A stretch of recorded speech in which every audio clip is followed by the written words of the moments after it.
ሰላም ጤና ይስጥልን የተከበራችሁ የኢትዮ ዴሊ ተከታታዮች የልዩ መረጃችን ነው። በዛሬው ልዩ መረጃችን መምህርት መስከረም አበራ እስከዛሬ የሚነሱባትን የብሔርተኝነት ጥያቄና የለውጥ መንግስቱን አስመልክቶ ብዙዎችን ባስገረመ አገላለጽ የሰጠችውን ምላሽ ይሆናል። አብራችሁን ቆዩ። መምህርት መስከረም አበራ በሙያዋ ምንም እንኳን መምህርት ብትሆን የአገሪቱ ፖለቲካዊ እንቅስቃሴዎችን በትኩረት የምትከታተል በተለይ የለውጥ መንግስቱ ወጀብን ተከትሎ እስከዛሬ እምብዛም የነበሩ ብቅ ጥልቅ ይሉ የነበሩ ግለሰቦች አሁን ላይ በንቃት ፖለቲካውን በመከታተል የዘመኑ ቴክኖሎጂ የፈጠራቸውን ማስተንፈሻ የማህበራዊ ትስስር ገጾች ላይ እንዲሁም በተለያዩ የአገር ውስጥ መገናኛ ብዙሃን ላይ በመቅረብ ሐሳባቸውንና ትችቶቻቸውን ሲሰጡ የሚስተዋሉ በርካቶች ናቸው። ከነሱም ውስጥ ደግሞ መምህርት መስከረም አበራ ተጠቃሽ መሆኗ ይታወቃል። ታዲያ መምህርት መስከረም በብዛት ከምታነሳቸው ሐሳቦችና ከምትሰጣቸው አስተያየቶች በመነሳት ለአማራው ሕዝብ የምታደላ ብሔርተኛ ናት። የለውጥ አመራሩን ስትደግፍ ቆይታ አሁን ቀንደኛ ተቃዋሚ ሆና መጥታለች የሚሉና ሌሎች ማንነትን የተመለከቱ ጥያቄዎችን አስመልክቶ ከባላገሩ ቴሌቪዥን ጋር በነበራት ቆይታ ለሚነሱ ጥያቄዎች ምላሽ ስትሰጥ እኔ እንደሚባለው ለወጣሁበት አማራ ሕዝብ ብቻ አልቆምኩም። እንዲያውም ከማንም ብሔር ጋር መለጠፍ አልፈልግም። ቢቻል ሀገሬ ሞልቶላት ስለ ዲሞክራሲ ብታገል ደስ ባለኝ ነበር። ነገር ግን ለዛ ጊዜው አሁን አይመስለኝም ስትል ስላለው ሁኔታ አስረድታለች። እኔ ስለራሴ ያው ምንድነው ማንም ሲበደል ማየት አልፈልግም። አንደኛ የተዛባ ነገር አልወድም እና ወደ አማራ ህዝብን በደል በዛ ሲመስለኝ ወደዛ ምንጮህ አይቀርም። ፕላስ ከአማራ ህዝብ የወጣው ነው እሱ ምንም አይካድም። ሪያሊቲዎችን አውቃለሁ። ከአማራ ህዝብ መውጣቴ ለአማራ ህዝብ የበለጠ እንዳዳላ ሳይሆን የሚያደርገኝ ሌላው ሰው ዳር ሆኖ ዝም ብሎ ሚለውን እኔ ግን ህይወቱን የዛን ህዝብ ይወጣ አውቃለሁ። ስለዚህ ከዛ በጣም ዲቤት ያደረገ ማለት የሳተ እይታ ተነስቶ በዛ ህዝብ ላይ የሚደፈደፈው በደል በዛ ምክንያት የሚመጣው የሰብአዊ መብት ጥሰት ዝም ልለው አልችልም እና ግን አጠቃላይ እንዳጠቃላይ ግን እኔን ብትለኝ በማንኛውም ብሔር ውስጥ መካተት አልፈልግም። ለማንኛውም ብሔር የተለየ ነገር እንዲመጣም አልፈልግም። ያ የመዳን መንገድ እንዳልሆነ በደንብ አውቃለሁ። ስለዚህ እኔ በአጠቃላይ ቢደላን ማለት ነው ሀገሪቷ ቢደላት ስለ ዲሞክራሲ መታገል ነው የምፈልገው። ግን ከዛ በፊት አሳይመንቶች እንዳሉን እየተሰማኝ ነው አሁን ያለውና የአማራ ህዝብ የአማራ አክቲቪስት ናት የአማራ ዘረኛ ናትም ይባላል አንዳንዴ እሱንም ሰማለውና ያ የሚባልበት ምክንያት ያው እንግዲህ ፊቴን ማዞር አልችልም። እዚህ ሀገር አሁን ምን አይነት ነገር አለ መሰለ ስለ ኢትዮጵያ ስታወራ አማራ ሲቀነስ ኢትዮጵያ ነው የሚወራው።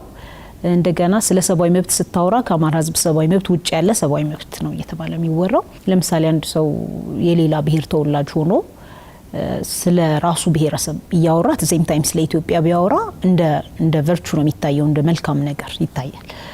ግን አማራ ሆነህ ግን ስለ ሌላ ማአት ሰው እኮ ታወራለህ። ስለ ሌላ በጣም ስለ ኢትዮጵያዊ ሁላ ነው የሚጨንቀኝ ሰው ነኝ። ሰው አመነም አላመነም እሱን አሁን እኔ ዲፌንድ ላረግ ምናምን አይደለም። እኔነቴን ራሴ ነኝ ማቀውና ስለማንም ህዝብ ለምሳሌ ማንም ህዝብ በስካቫተር ተዝቆ ቢጣል ዝም አይደለም። ሬሳው እንኳን መቀበር እንኳን አቅቶት ቢሆን ዝም አይደለም። ዝም ያልኩበት ጊዜም የለም። ግን ምን አለ አማራ ሆነ ስለ አማራ ህዝብ ስታወራ ዘረኛ ትባላለህ። እንደገና ስለ ኢትዮጵያ ማውራት ጭራሽ አትችልም። እንደዛ ነው እንትሩ የተሳሳተ ነገር አለ። እሱ የሚመነጨው ያው ካለው ትርክት አንፃር ነው።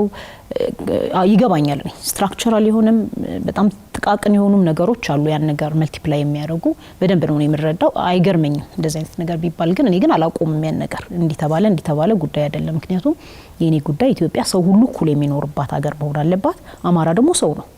ኢትዮጵያ ደግሞ አማራ ሲደመር ናት እና በጣም ስትሮንግሊ ነው ያን ነገር ማምረው። አሁንም የአማራ ህዝብ ለመሰለ ደግሞ የአማራ ህዝብ ላይ ትኩረት መደረግ ሌላውም ሰው ኢትዮጵያ መድህን እንድታገኝ ከተፈለገ የአማራ ህዝብ ጉዳይ ላይ በጣም ሁሉም ሰው ትኩረት አድርጎ መስራት አለበት ብዬ ነው ማስበው።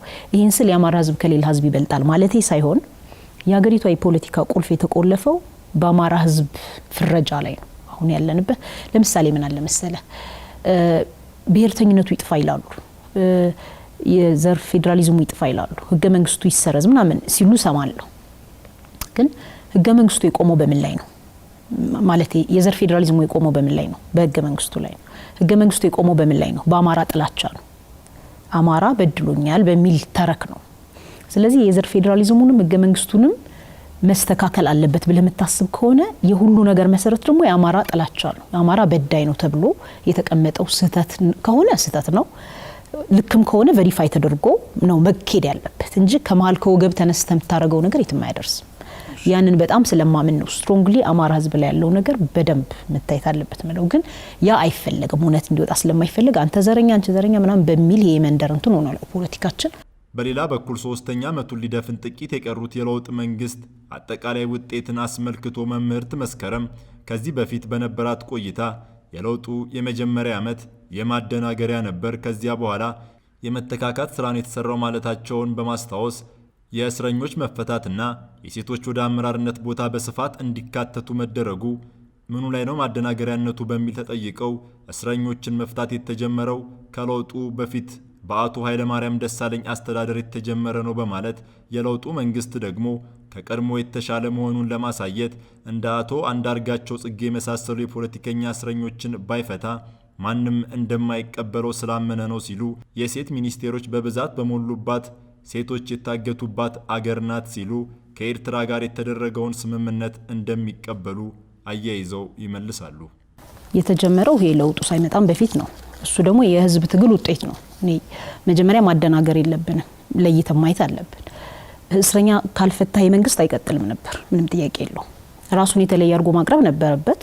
ማቅረብ ስለነበረበት አንዳንድ ለውጦችን አሳየ እንጂ አሁን አንተ እንደምትለው ያን ሁሉ እስረኛ አጉሮ ምናምን አድርጎ ማን ይሰማው ነበር? ማይሆን ነገር ነው እሱ። መጀመሪያ ነገር እስረኛ መፈታቱ ግዴታ ነው። እንደገና ደግሞ የትግላችን ውጤትም ነው፣ መረሳት የለበትም። መንግስት በወርቅ ሳህን የሰጠን ነገር አይደለም። እስረኛ ሳይፈታ የፖለቲካ እስረኛ መኖሩ ሳይታመን ይሄ የመጣው አገዛዝ ከህወሓት የተለየ መሆኑን ፕሩቭ ማድረግ አለበት። ፕሩቭ ለማድረግ እስረኛ ፈቷል። እስረኛ ባይፈታ ዊክ አይቆይም፣ አንድ ሳምንት አይቆይም። ስለዚህ መጀመሪያ እነዛን ነገሮች ማስመሰል መቻል አለበት።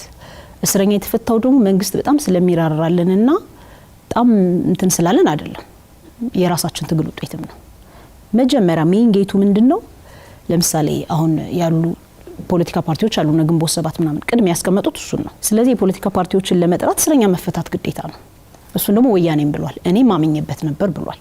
አቶ ኃይለማርያም እያሉም ነው እስረኛ መፈታት የተጀመረው። እስክንድር ነጋ ለምሳሌ፣ አንዱዓለም አራጌ እያልኪድ አቶ አንዳርጋቸው ብቻ ነው በዚህ መንግስት እንትን የተፈታው። እሱ ደግሞ አቶ አንዳርጋቸው አለመፈታት ደግሞ የሚያመጣው ነገር ነበር። ለውጡን መጀመሪያ ህዝቡ ለውጥ አለ እንዲል አንዳንድ ምልክቶች ማሳየት ግዴታ ነው። ሌላ የሴት ሚኒስትሮች ላልከው ነገር እኔ የሴት ሚኒስትሮች ነገር ጥሩ ነው መሾማቸው ምናምን ይስኩድ፣ ግን ምንድነው ፋይዳው ነው? አንዱ ለ3 4 ሴት በመቀመጥ አላምንም። ሲጀመር ምን ሚኒንግፉል ስራ ሰሩ ነው ዋናው ጉዳይ። ሚኒንግፉል ስራ ደግሞ ማለት ሴቶች ብዙ ጊዜ በተለያየ ሀገርም ስታይ የሴቶች በፓርላማ መቀመጥ፣ የሴቶች በካቢኔ መቀመጥ ዋናው ዓላማ ምንድነው? የጀንደር የሴቶች ጉዳይ ከወንድ በተሻለ ያቀርባሉ፣ ይከራከራሉ ነው። ሴት ፕሬዚደንት ባለበት ሀገር፣ ሴት ምናምን ማአት ካቢኔ ባለበት ሀገር 17 ተማሪዎች ከዛ ውስጥ 5 ወንድ ብዙ ሴት ታፍኖ ተወስዶ ምን ደረሰ እንኳን አልተባለም። እየተቀለደ ነው የነበረው። ምናልባት ግን እዛ ጋር ከመጣታችን በፊት ሴቶች ባልከዋይ ያው ጥያቄውን የመለስኩ መሄድ ስላለብኝ ነው። ሴቶች ያልከው ነው በዚህ አንፃር ነው ማለት የሴቶች እንትን ያመጣው ይሄን ያህል አትሊስት በጀንደር ሳይድ እንኳን ለውጥ ነው አይደል እያልን ያለ ነው። ስለ ለውጥ የሚያወራ ሰው እስረኛ ሳይፈታ ማን ፊት ምን ያወራል ነው። ስለዚህ ተገቢ ነው፣ ግዴታ ነው፣ የሚጠበቅ ነው። አሁን አንድ ነገር ስታደርግ ምንድነው ለውጥ ሲባል ስር ነቀል ራዲካል ነገሮች ላይመጡ ይችላሉ። ስትስፋይ የሚያደርግ ለውጥ ስታመጣ ግን መጀመሪያ ሜን ጌት የሚባል ነገር አለ። ከፍተህ ስትገባ መጀመሪያ ላይ የለውጥ ሰው ነኝ ብለህ ስትመጣ እስር ቤት ሰዎችን አለመፍታት አይቻልም ነበር ነው እያልኩ ያለሁት። ኢኔቪታብል ነው። እስረኛ ስር እዛ አስቀምጠህ ከህወሓት ይሻላለሁ ማለት አትችልም ነው። እንደገና የስሩ ጉዳይ ደግሞ ለውጡ የነዚህ ሰዎች በጣም ደጋግ ስለሆኑ ወይም በጣም ለለውጥ ስለቆሙ ያመጡት አይደለም ነው። ወያኔም እያለ ግማሹ ተፈቷል እያልኩ እኮ ነው። አዳምጠኝ ከሆነ የተፈቱ ሰዎች አሉ። በጣም ፎ የሆነ ሰው እስክንድር ነጋ ተፈቷል፣ አንዱዓለም አራጌ ተፈቷል። ይሄኛው ለውጥ ዶክተር አብይ ከመጡ በኋላ ፈቱ እኔ ያስፈታው እኔ ነኝ በጣም እያሉ እሳቸውን በየተገኙበት የሚያወሩት ያቶ አንዳርጋቸው ነው። ያቶ አንዳርጋቸው ደግሞ መለኪያ ነው። አሁንም አንዳርጋቸው ሳይፈታ ለውጥ አመጣው ማለት አይቻልም ነበር። ምክንያቱም ለምን አይቻልም? ነገርኩ እኮ ህወሓት የተለየ ሆነ ለማለት ህወሓት ሌሎቹን ፈቷል፣ አንዳርጋቸውን አስቀርቷል። ምክንያት የለውም የሚያስርበት።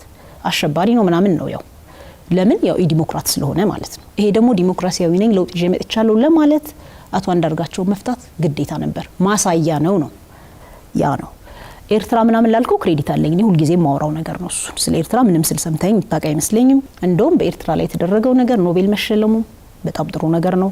ሴቶችን ኖሚኔት ማድረጉም በግማሽ ስማማበታለሁ። ነገር ግን ሴት ስላረገ በቃ በጣም የለውጥ ማሳያ ነው ሚለው ነገር እኔ በበኩል ያልስማማበትም። እሱ በልዩነት ልናልፈው እንችላለን። ለምን እያልኩ ያለሁት ምንድነው መነሻውንም ለአድማጮች በጣም ክሊር ማድረግ እንፈልገው ሴቶች ለጉራማይሌ አይደለም ሴቶች የሚቀመጡት ፓርላማን በል ካቢኔን በል ምን በል የሚቀመጡበት ምክንያት ዋናው ምንድነው? ሴቶች ወደ ካቢኔ ሲገቡ ዲሲሽን ሜከርስ ወንዶች ናቸው። ወንዶች ደግሞ እንደ ሴት የሴቶችን ችግር አይረዱም። ስለዚህ በፖሊሲ ኢሹ በዲሲሽን በማንኛውም ጉዳይ ላይ ሴቶች የሴቶችን ኢሹ ለማንጸባረቅ በጣም ይሻላል። ምክንያቱም ላይቭሊ ኤክስፒሪየንስ አላቸው፣ የኖሩበት ኤክስፒሪየንስ ነው።